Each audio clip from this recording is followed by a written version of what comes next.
Welcome to Dejobnik, your command post for clarity and perspective. Give the floor to the representative of Israel. Thank you, Mr. President. Mr. President, at the outset, I want to express my deepest condolences to the Russian people and to the families of all the victims of the heinous terror attack on Friday. Terror must always be condemned in the harshest terms.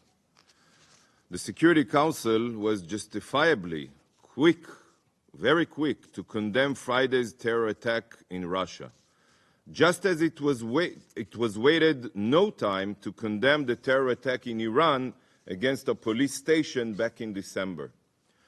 Yet still, to this day, the Council refuses to condemn the most widespread and barbaric massacre suffered by the Jewish people since the Holocaust. At least 137 people were murdered at Crocus City Concert Hall in Russia on Friday by radical jihadists.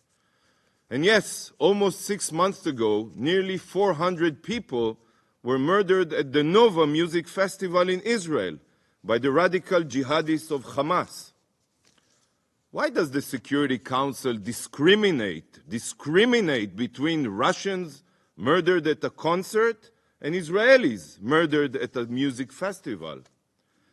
Civilians, dear colleagues, no matter where they live, deserve to enjoy music in safety and security. And the Security Council should have the moral clarity to condemn such acts of terror equally, without discrimination. Sadly, today as well, this Council refused to condemn the October 7th massacre. This is a disgrace. Colleagues, it was the Hamas massacre that started this war. I repeat, it was the Hamas massacre that started this war. Nearly 6 months have passed, and the Security Council still has not condemned the child-murdering rapists that began this war. The resolution just voted upon makes it seem as if the war started by itself. Well, let me set the record straight. Israel did not start this war, nor did Israel want this war. Israel disengaged and withdrew from Gaza 18 years ago. We wanted a ceasefire and coexistence. You can repeat here slogans and purport to know for the Palestinians what the Palestinians seek, but this won't make it the truth or the reality. The Palestinian representative here is lying through his teeth when he says that his people want to live side by side with Israel. By the way, as you probably know, he does not represent Hamas, he does not represent the Gazans. They did not choose him to speak for them. His leader, President Abbas, refuses to even condemn the massacre, and he continued to pay terrorists. After Israel withdrew from Gaza, the Palestinians elected Hamas, a terrorist organization. They elected a terror organization. Hamas converted every inch of Gaza into a terror war machine, right under the UN's nose, maybe with the help of some of the UN's agencies like UNRWA. And Hamas initiated ceaseless attacks on Israeli civilians throughout the past 18 years. Thousands and thousands of indiscriminate rockets and missiles at civilians. Today, Hamas is the most popular movement among Palestinians.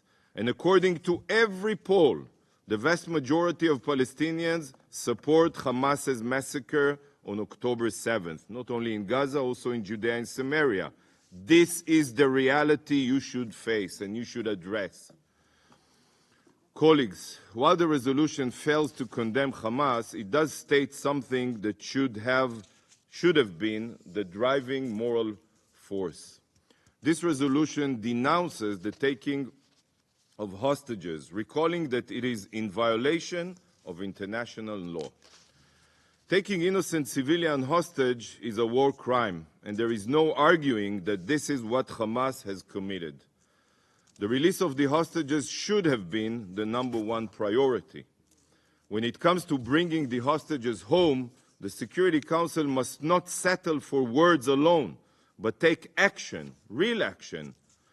It is unfathomable that when it comes to releasing the hostages, we still only see inaction.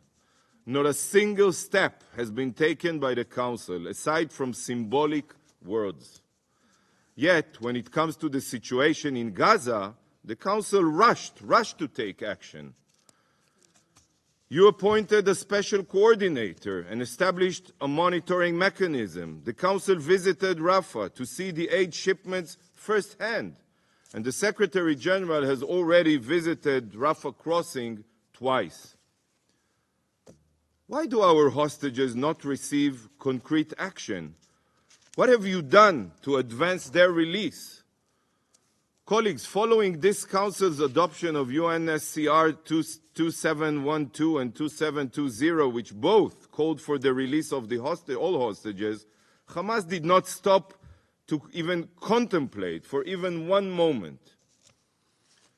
It should be very clear that as long as Hamas refuses to release the hostages in the diplomatic channels, there is no other way to secure their return other than through a military operation.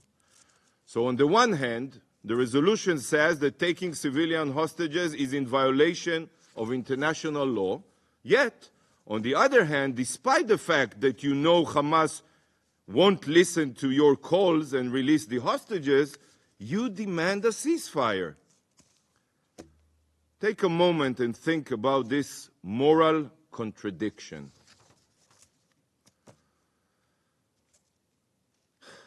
Your demand for a ceasefire without conditioning it on the release of the hostages not only is not helpful, but it undermines the efforts to secure their release. It is harmful to these efforts because it gives Hamas terrorists the hope to get a ceasefire without releasing the hostages. All members of the Council, all members, should have voted against this shameful resolution. Mr. President, where are these Council's actions? Why don't you designate Hamas as a terror organization? Even if there are Council members here who would prevent this due to their political alliances with Hamas leadership, where are the moral efforts to advance such a designation? I wish to suggest an alternative text that should have been adopted by the Council if it wasn't so biased against Israel. The Security Council strongly condemns and deplores all abuses of human rights and, where applicable, violations of international humanitarian law by the terrorist group, including those involving violence against civilian populations, notably women and children, kidnapping, killing, hostage-taking, pillaging, rape, sexual slavery and other sexual violence, recruitment of children and destruction of civilian property. The Security Council demands that the terrorist group immediately and unequivocally cease all hostilities and all abuses of human rights and violations of international humanitarian law and disarm and demobilize. The Security Council demands the immediate and unconditional release of all those abducted who remain in captivity. The Security Council recognizes that some of such acts may amount to crimes against humanity. Well, colleagues, I did not draft this text. You know who did? This Council. This is the resolution adopted by the Council 10 years ago when Boko Haram kidnapped the schoolgirls in Nigeria. So I ask you again, why can this Council call on Boko Haram to lay down their arms, but the same cannot be demanded of the murderous Hamas terrorists? Is the life of little baby Kfir Bibas worth less than the life of a Nigerian child? Sadly, it's for the same reason why you can condemn terror attacks in Russia and Iran, but not in Israel. To this council, Israeli blood is cheap. This is a travesty, and I'm disgusted. Thank you, Mr. President. I thank the representative of Israel for their statement. Thanks for watching. Drop a comment below. Don't forget to like, share, and hit subscribe to stay updated with our latest content. Until next time, stay informed and inspired. This is Dejobnik signing off.